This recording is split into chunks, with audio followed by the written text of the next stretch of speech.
Glória a vós, Senhor.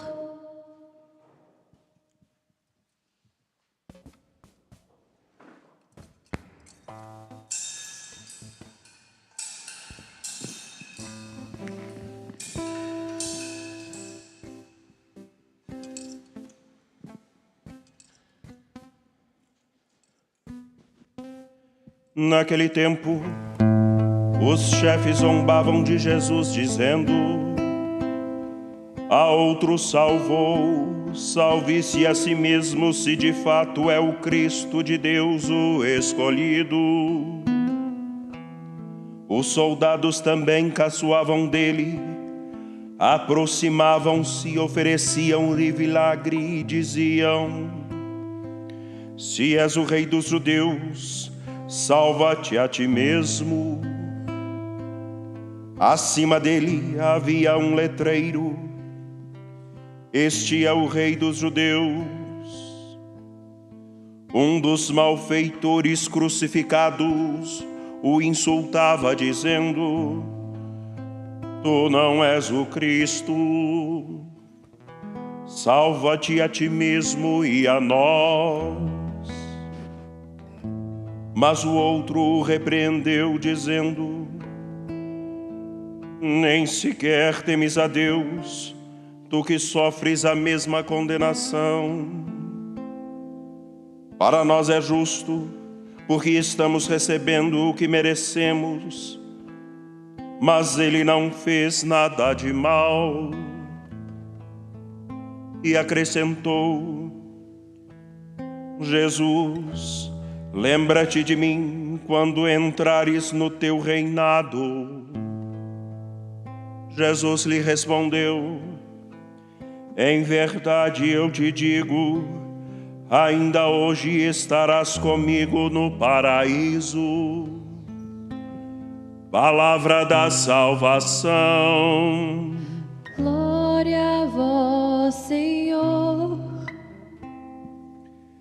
A vocês que nos acompanham pela Rede Minas de televisão, pela TV Horizonte, também pela Rádio América, e nos acompanham pelo nosso canal no YouTube, Uma Impiedade, no Instagram.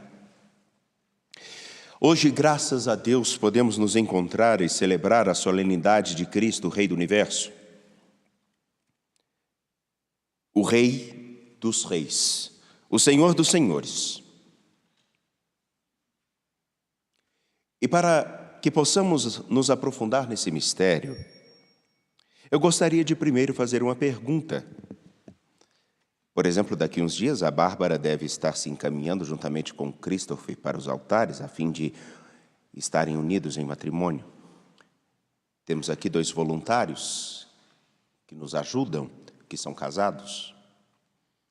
Uma pergunta simples. Nós não percebemos o quanto que há determinadas influências que determinam o nosso modo de pensar e os nossos sonhos. E então, a pergunta que eu gostaria primeiro de fazer é: por que as noivas usam o branco no dia do seu casamento? Já adianto que não é sinal de pureza. Não o é.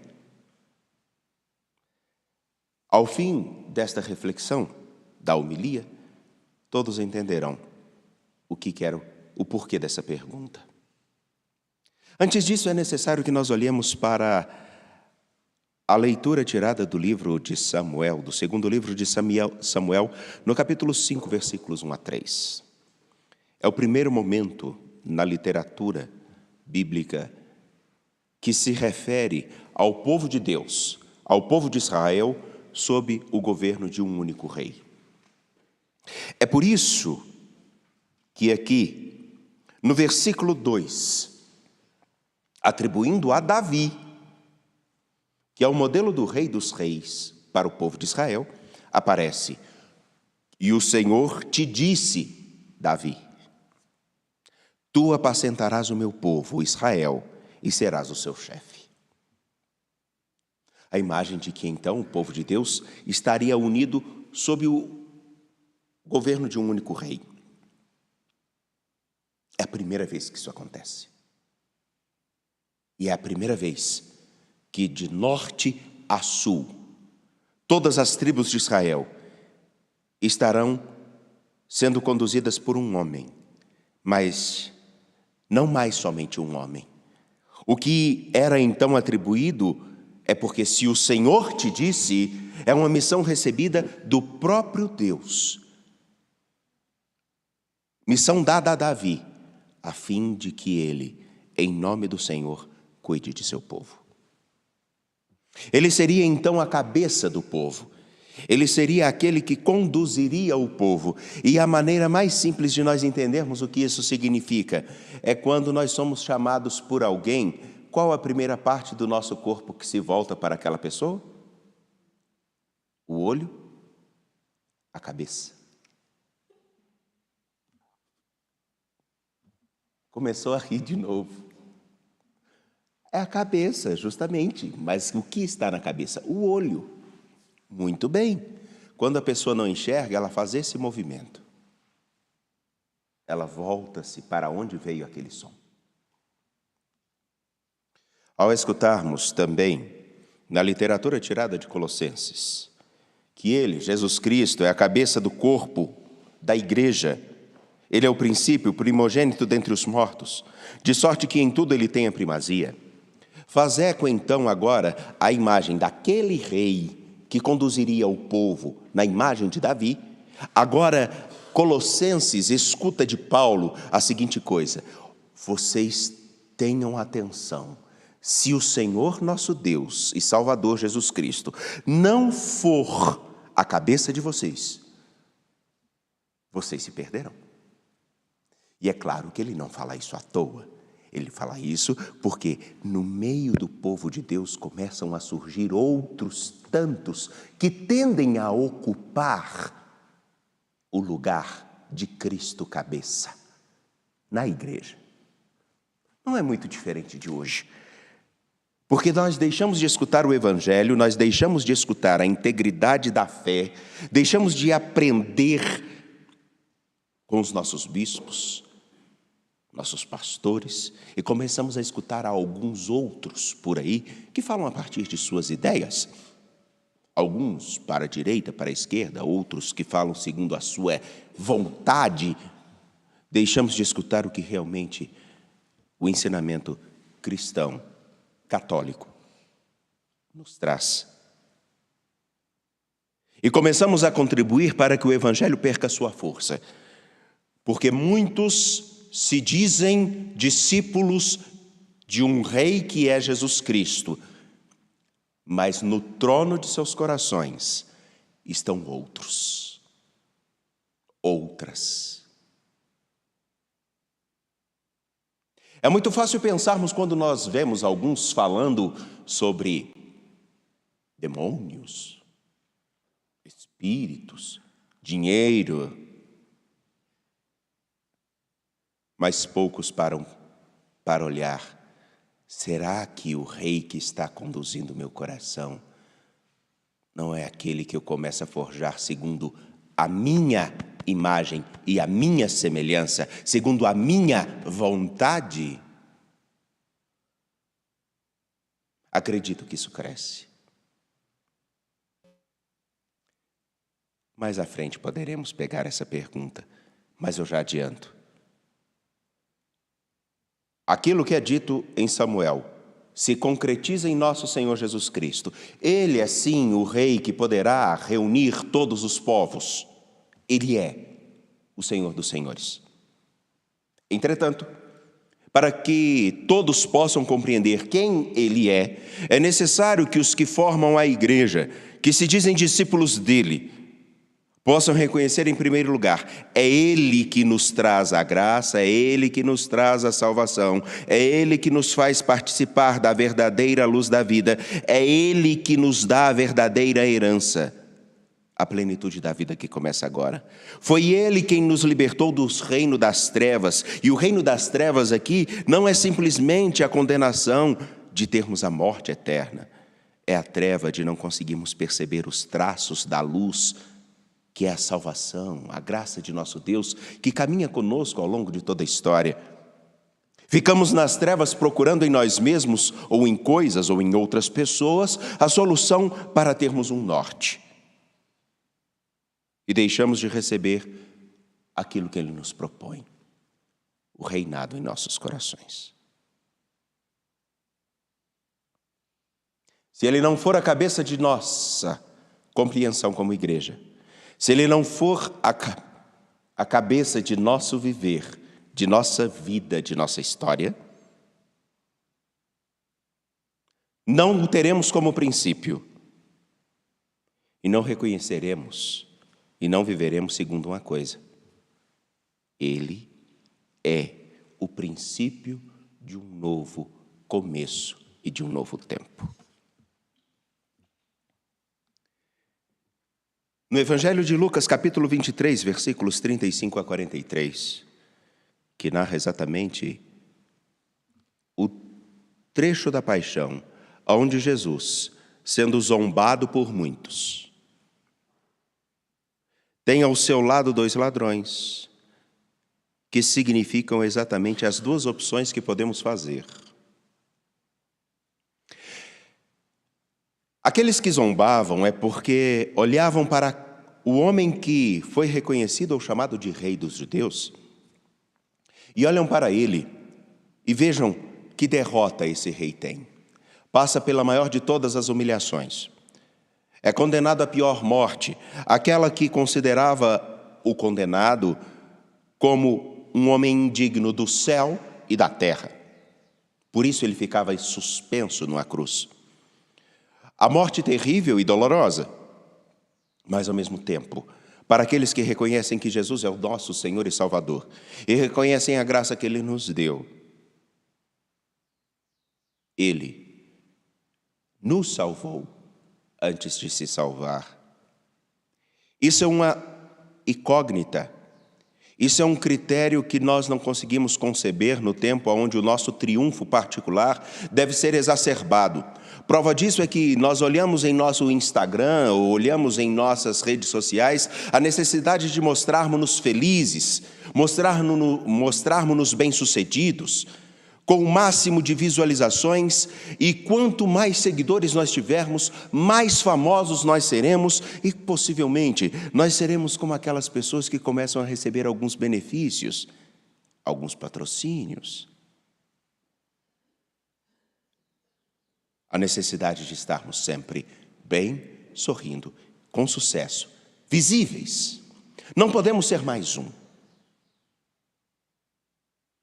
Ele, nosso Senhor Jesus Cristo, de maneira muito simples, mas muito séria e fiel, mostrou-se como a contradição justamente dessa cultura da vitória, do sucesso, aonde os nossos sorrisos nas redes sociais estão exatamente permeados de bastante ansiolítico, muito antidepressivo. E claro, nós precisamos também de algum medicamento que nos ajude a dormir, porque afinal de contas, a telinha do nosso celular ou das nossas redes sociais nos chamam a todo momento. Jesus é o contraponto disso. Porque a salvação que Ele nos traz está na entrega. A entrega que é, na própria narrativa do Evangelho, uma contradição. Porque aquele que cometeu crimes terríveis e também condenado à mesma morte que nosso Senhor na cruz, chamado por muitos como o mau ladrão, Ele diz: se você tem toda essa importância, tira-nos daqui. Mas não é exatamente o mesmo critério que nós utilizamos para dizer: se Deus está conosco, nós não podemos sofrer. Se Deus está conosco, nós precisamos ter o sucesso. Se Deus está conosco, nós precisamos ser os melhores e maiores, mais reconhecidos.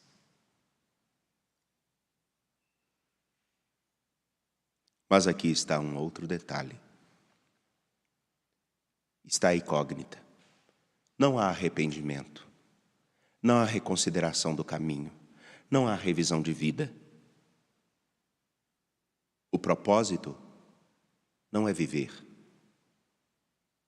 O propósito aqui é usufruir do sucesso que ele deveria ter. Não é isso que acontece também com religiosos, religiosas? Não é isso que acontece com aqueles que, na esquerda ou na direita da política, aqueles que em todo e qualquer lugar se dizem discípulos de nosso Senhor Jesus Cristo e querem o triunfo e usar daquilo que Ele nos traz, porque afinal de contas, se o Senhor nos salvou, salva-nos agora e nos dê agora o que nós precisamos. Mas o agora de nosso Deus, o recomeço, não está no sucesso do que os outros veem, mas do que conseguimos construir em nós mesmos. E construir-se novamente exige um outro caminho, o de rever-se, que é a imagem do bom ladrão. Enquanto todos zombam o Senhor, Ele reconhece: nós estamos passando pelo que merecemos. Nós construímos isso na nossa história. Nós construímos a crise climática. Nós construímos a capacidade de gerarmos homens e mulheres ou adolescentes fracos, que não conseguem lidar simplesmente com os desafios do tempo presente, não conseguem escutar um não. Quantas vezes podemos ver adolescentes com 15 anos que fazem verdadeiras pirraças como se fossem garotos de 6, porque não conseguem escutar um não. Ou então, quantas vezes nós não vemos homens e mulheres de 40 anos que não conseguem ver a contrariedade do filho, que ao escutar um não, deixa de falar com ele e sofre. Mas a vida não é feita também de frustrações? Ou a vida é somente sucesso? Claro que não.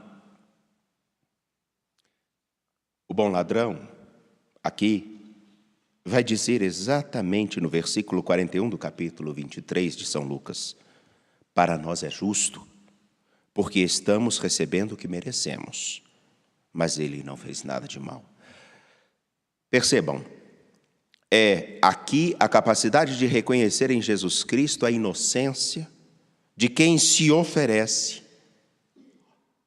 que apresenta um novo caminho, que não pode até não apresentar o sucesso imediato, mas nos traz a garantia da vida, porque ainda hoje estarás comigo no paraíso.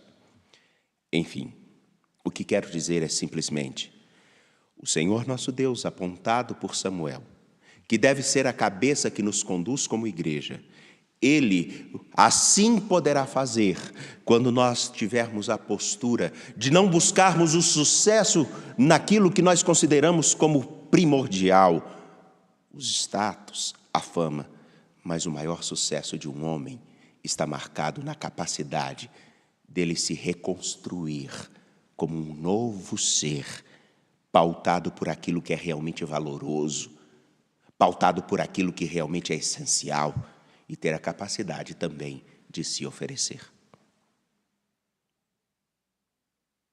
Esse deveria ser o nosso paradigma.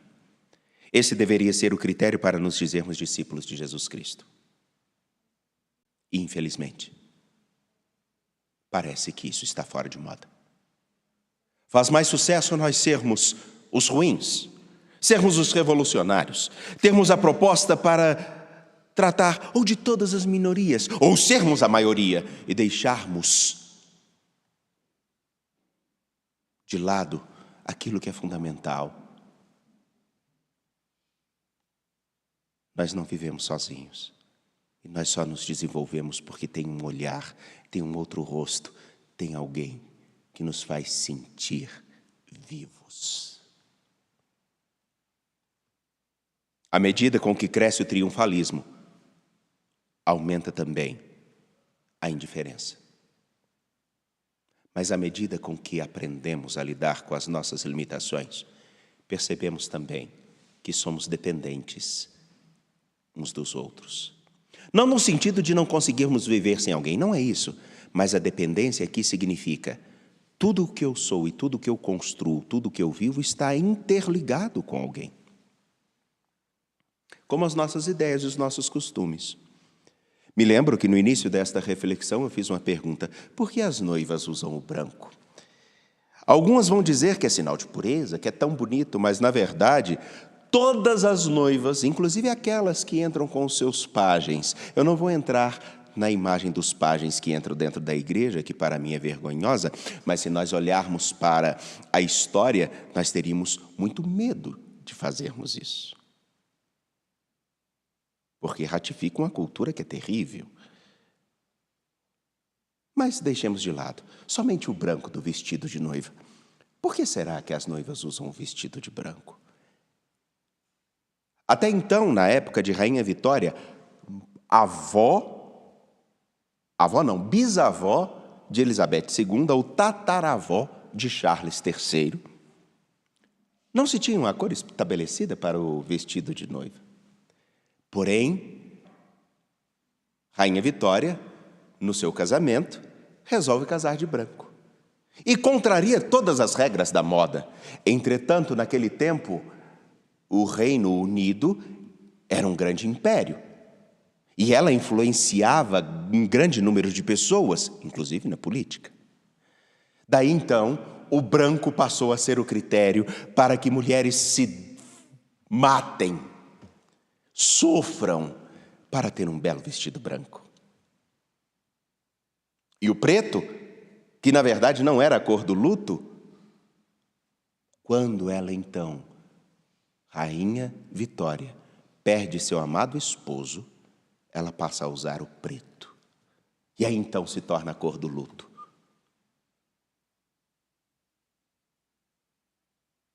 O porquê o Padre Wagner traz essa imagem? Por uma coisa muito simples. Sabem qual a dificuldade para o Evangelho não fazer a diferença na história? É porque nem todos nós estamos colocando o Rei dos Reis como o critério básico de nossa vivência. Uma rainha falecida há séculos, ou há décadas atrás, melhor dizendo, tem mais influência na vida de alguns que nem sabem que ela existiu por uma tradição que não faz diferença nenhuma. Mas o Evangelho, que é capaz de modificar vidas, não tem a mesma incidência na história daqueles que se dizem súditos e discípulos do Rei dos Reis. E isso é responsabilidade nossa. Será que Ele reina em nossos corações no tempo presente? Ou não? Creio em Deus Pai, Todo-Poderoso, Criador do céu e da terra, e em Jesus